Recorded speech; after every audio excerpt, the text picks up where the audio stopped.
Assalamualaikum warahmatullahi wabarakatuh, teman-teman FB Pro yang baru maupun yang sudah lama. Selamat datang kembali di channel saya Kaya Bareng. Hari ini kita akan kembali sharing dan berbagi terkait satu ide konten yang saya bilang ini ide konten yang luar biasa ya. Kalau teman-teman misalnya ngerasa konten teman-teman hari ini nge-stuck segitu-segitu aja, padahal sudah ngupload video tiap hari, bahkan sampai 3 kali atau bahkan lebih, tapi followersnya segitu-segitu aja, penontonnya segitu-segitu aja, mungkin teman-teman coba beralih ya, cari ide konten yang lain. Nah, hari ini saya mau menawarkan satu ide konten yang teman-teman bisa lihat sendiri di dunia Facebook itu sangat viral, sangat banyak sekali pengikutnya, karena ini merupakan salah satu ide konten hiburan ya, yang berkaitan dengan realita kehidupan yang nyata yang banyak terjadi, diangkat menjadi sebuah konten dan memang banyak peminatnya. Dan saya akan kasih tahu teman-teman juga konten kreator yang menggunakan ide konten seperti ini, tema konten seperti ini, dan teman-teman bisa lihat followersnya ya. Padahal konten-kontennya itu sangat singkat ya teman-teman, 10 detik, 15 detik,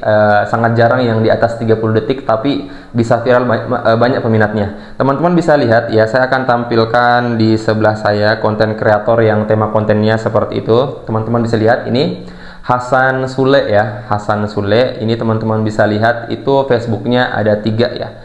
Hasan Sule ada yang 350.000, ada juga yang 972.000, ini sudah mendekati 1 juta. Ada juga Hasan Sule Family. Nah, ini Facebooknya ada 3 teman-teman, dan kurang lebih konten-konten yang dibahas di dalam Facebooknya ini ya memang tentang realita yang banyak terjadi di kehidupan nyata kita. Jadi kenapa banyak peminatnya ya, karena memang banyak yang mengalami, dan ini merupakan salah satu konten hiburan yang kalau teman-teman misalnya buat konsisten dan juga istiqomah, insya Allah itu cepat naiknya, cepat viralnya, dan banyak peminatnya. Sehingga kalau misalnya konten kita ya banyak yang viral, banyak yang naik, ya otomatis pengikut kita juga akan cepat bertambah. Nah, kita akan lihat teman-teman, dan kita akan mengulik rahasia dari konten Hasan Sule ini, kemudian juga penggunaan musiknya, ya strateginya dan lain sebagainya seperti apa sehingga banyak peminatnya. Yang pertama teman-teman bisa lihat ya, saya buka salah satu kontennya, misalnya ini.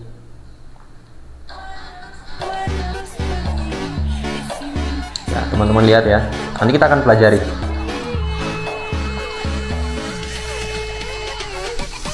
Ya, teman-teman lihat. Nah, ini salah satu konten yang saya buka ya teman-teman, dan ini memang realitanya kan banyak yang terjadi kan ya. Kalau bahasa kasarnya ya misalnya perselingkuhan lah, itu banyak yang terjadi, tapi didesain menjadi konten komedi ya teman-teman. Ya, kita lanjutkan. Nah, ternyata itu hanya mimpi teman-teman. Nah, ini konten hiburannya ada di situ. Nah, kita lihat lagi yang lain. Sebentar kita akan bahas ya penggunaan musiknya juga. Survei Kang Sayur.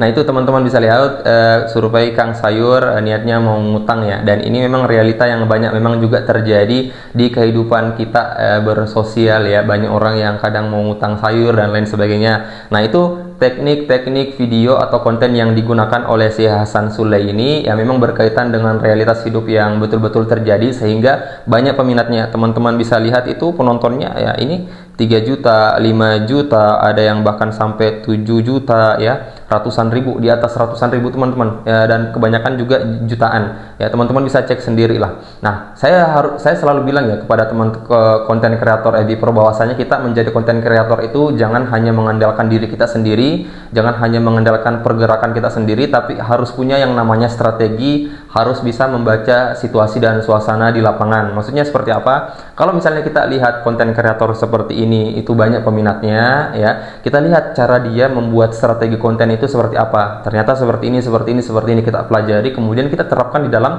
konten-konten kita juga seperti itu teman-teman ya. Kemudian teman-teman lihat di konten Hasan Sule ini, dia itu ya teman-teman punya branding ya, branding diri, yang mana misalnya dia selalu pakai misalnya baju andalan ya, seperti baju apa ya ini ya, pokoknya baju kemeja yang warna seperti itu ya, kemudian pakai peci. Nah, ini bisa dibilang salah satu branding diri ya, selain konten-konten yang berbicara tentang realita, dan dia juga branding diri dengan pakaiannya, pecinya, dan ekspresi mukanya. Jadi kalau orang misalnya ketemu konten dia 1-2 kali atau bahkan sampai 5 kali saja, itu akan sudah hafal si Hasan Sule ini karena punya branding diri. Nah, ini yang harus teman-teman juga buat dalam diri teman-teman semuanya. Tapi ingat, jangan buat branding diri yang menurunkan derajat kita. Jadi tetap wibawa kita harus tetap terjaga ya. Teman-teman sudah tahu lah ya, apalagi yang perempuan. Kemudian kita bahas tentang penggunaan musiknya ya teman-teman. Kenapa si Hasan Sule ini sudah ratusan konten atau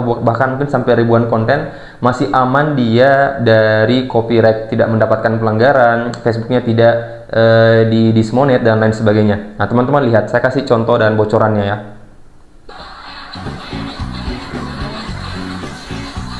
Nah, perhatikan soundnya teman-teman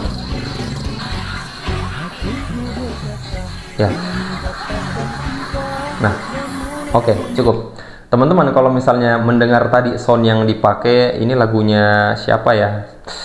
Saya lupa lah. Pokoknya ini lagu sebuah band ya, Armada atau apa ya, saya juga lupa. Nah, setelah itu lagu dari ini itu dia tidak pakai bersih ya. Saya maksudkan tidak pakai bersih di sini. Yang dipakai itu hanya beberapa detik, di bawah 30 detik. Kemudian di dalam soundnya ini teman-teman, yang paling penting adalah diberikan efek-efek suara yang lain ya. Jangan bersih musiknya yang terdengar betul-betul tidak ada campuran efek-efek yang lain, tapi kita harus memberikan campuran efek-efek yang lain, efek ketawa ya, kayak tadi teman-teman bisa dengar. Coba teman-teman ulang tadi videonya yang saya tampilkan, itu efek ketawanya ada, efek ngangkaknya ada, dan lain sebagainya. Itu bersatu di dalam sound lagu yang dipakai oleh Hasan Sule ini. Makanya kenapa dia bisa aman dari copyright ya, bisa dia aman dari penggunaan musik, dari hak cipta dari sebuah band yang musik yang dia pakai. Nah, rahasianya seperti itu. Kalau teman-teman misalnya ragu menggunakan musik ya, silakan pakai musik yang teman-teman mau, tapi ingat juga diberikan sound-sound campuran di dalamnya seperti ketawa dan lain sebagainya. Kalau teman-teman menggunakan sound tidak ada campuran sama sekali, maka saya jamin itu akan mendapatkan pelanggaran dari pihak Facebook. Dan ingat, pelanggaran pihak Facebook itu berbeda dengan sosial media lainnya. Kalau sosial media lainnya mungkin langsung kita mendapatkan teguran, kayak YouTube pada saat upload langsung ada teguran atau merah, dolar merah. Nah, sedangkan kalau pihak Facebook itu dia ya bersifat apa ya, tegurannya itu bisa jadi 2 minggu ke depan atau bulan di depan baru ada tegurannya. Makanya kita harus hati-hati menjadi seorang konten kreator teman-teman semua. Nah teman-teman semuanya, itulah yang dapat saya sharing ke teman-teman semuanya tentang ide konten yang sederhana yang berbicara tentang realita kehidupan yang peminatnya ini cukup banyak ya teman-teman, dan teman-teman bisa lihat sendiri tadi penontonnya sampai jutaan. Dan ingat, strateginya kita harus bisa belajar ya dari konten-konten mereka, yang mana penggunaan musiknya, penggunaan sound harus seperti apa, harus seperti apa. Nah, kita juga harus pelajari teknik seperti itu, teman-teman. Nah, kalau misalnya teman-teman sudah tahu ya, ternyata teknik buat kontennya seperti ini, penggunaan musik seperti ini, teman-teman tinggal eksekusi aja, teman-teman tinggal action aja. Dan ingat, teman-teman harus bisa membangun branding diri tersendiri. Jangan mencoba-coba mengikuti branding orang lain. Misalnya teman-teman jiplak pakaiannya seperti itu, pecinya seperti itu, karena branding diri itu hanya ada di orang yang pertama, teman-teman. Ketika teman-teman membuat jiplakannya, ya biasanya teman-teman itu hanya dikatain niru ini, teman-teman hanya akan dibully. Oke? Jadi teman-teman silakan buat juga branding diri. Dan yang paling terpenting, ketika teman-teman sudah berusaha meniru kontennya, tema kontennya seperti ini juga berbicara tentang realita kehidupan, jangan lupa untuk konsisten. Nah, ini yang paling penting, karena banyak konten kreator ketika baru ngupload 1 video, 2 video atau 3 video, kemudian peminatnya kurang, akhirnya dia berhenti. Nah, coba teman-teman konsisten minimal sebulan atau 2 bulan, kemudian melihat hasilnya, karena biasanya hasilnya terlihat itu seperti itu. Sangat jarang yang ngupload pertama kali langsung viral, langsung banyak peminatnya. Jadi memang butuh yang namanya proses ya teman-teman, seperti itu. Jadi mungkin sekian ya konten ini yang dapat saya bahas kepada teman-teman semuanya tentang ide konten. Semoga video kali ini membantu teman-teman semuanya. Kalau teman-teman suka ya silahkan di subscribe, dan jangan lupa meninggalkan komentar dan juga like. Oke, dadah. Assalamualaikum warahmatullahi wabarakatuh.